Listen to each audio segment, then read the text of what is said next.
NEET paper leak के बाद परीक्षा व्यवस्था पर उठे सवाल अभी थमे भी नहीं थे कि अब यूजीसी नेट के प्रश्न पत्रों में ऐसी गड़बड़ियां सामने आई हैं जिनके बाद एनटीए को परीक्षा दोबारा कराने का फैसला लेना पड़ा है। सवाल सिर्फ 3 विषयों की परीक्षा का नहीं है, बल्कि उस जवाबदेही का भी है जहां लाखों युवाओं के भविष्य से जुड़ी परीक्षा में एक गलती भी व्यवस्था की बड़ी परीक्षा बन जाती है। क्या है पूरा मामला, जानेंगे इस रिपोर्ट में। नमस्कार, आप देख रहे हैं आपका अपना न्यूज चैनल सत्य सर्वोच्च न्यूज और मैं हूं सोम।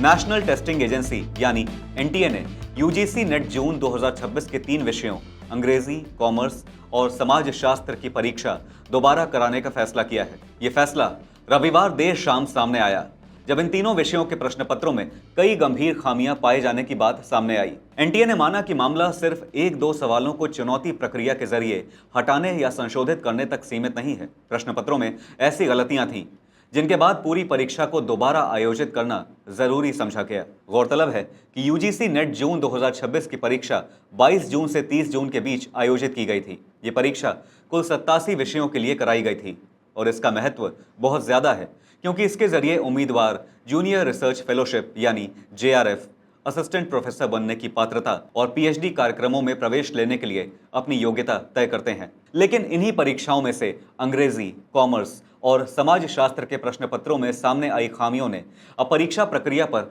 नए सवाल खड़े कर दिए हैं। एनटीए के मुताबिक प्रश्न पत्रों में तथ्यात्मक गलतियां पाई गईं, टाइपिंग की मिस्टेक्स थीं, अनुवाद में गलतियां थीं, कई प्रसिद्ध विद्वानों के नामों की स्पेलिंग गलत पाई गई, कुछ किताबों के शीर्षक भी गलत थे।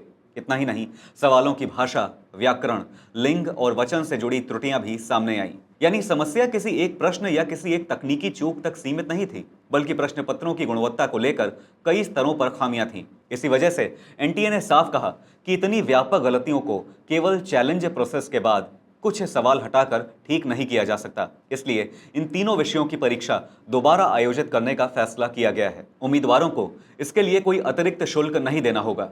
अब दोबारा परीक्षा का पूरा कार्यक्रम भी तय कर दिया गया है। अंग्रेजी विषय की परीक्षा 9 सितंबर 2026 को पहली शिफ्ट में होगी, जिसका समय सुबह 9 बजे से दोपहर 12 बजे तक रहेगा।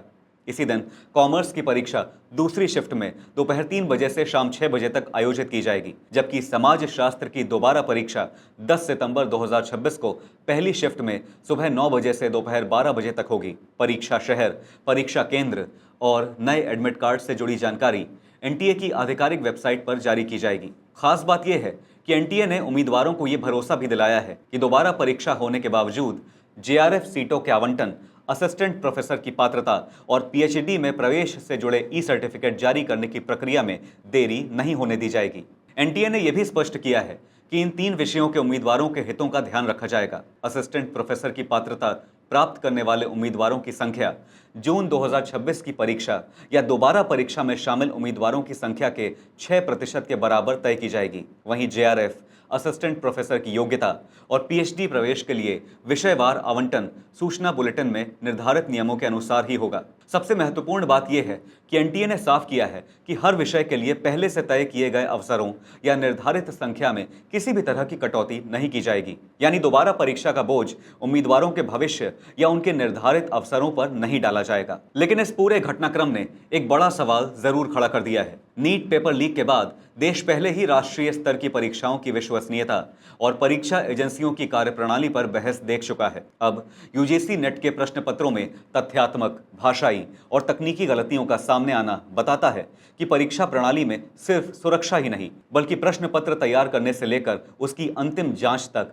हर स्तर पर और ज्यादा जवाबदेही की जरूरत है। फिलहाल राहत की बात यह है कि एनटीए ने गड़बड़ियों को नजरअंदाज करने के बजाय उन्हें स्वीकार किया और तीनों परीक्षाएं दोबारा कराने का फैसला लिया है। लेकिन असली चुनौती अब यह सुनिश्चित करना है कि 9 और 10 सितंबर को होने वाली दोबारा परीक्षा में वही गलतियां फिर ना दोहराई जाएं, क्योंकि जब दांव पर किसी उम्मीदवार की नौकरी, रिसर्च और भविष्य हो, तब परीक्षा में हर सवाल सही होना चाहिए और व्यवस्था की सबसे बड़ी जिम्मेदारी भी यही है। आपकी इस मामले पर क्या राय है, हमसे जरूर साझा कीजिएगा।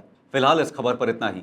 देश और दुनिया की बड़ी और अहम खबरों के लिए बने रहिए सत्य सर्वोच्च के साथ। लाइक, कमेंट और शेयर करना ना भूलें। अपना ख्याल रखें। धन्यवाद। जय हिंद।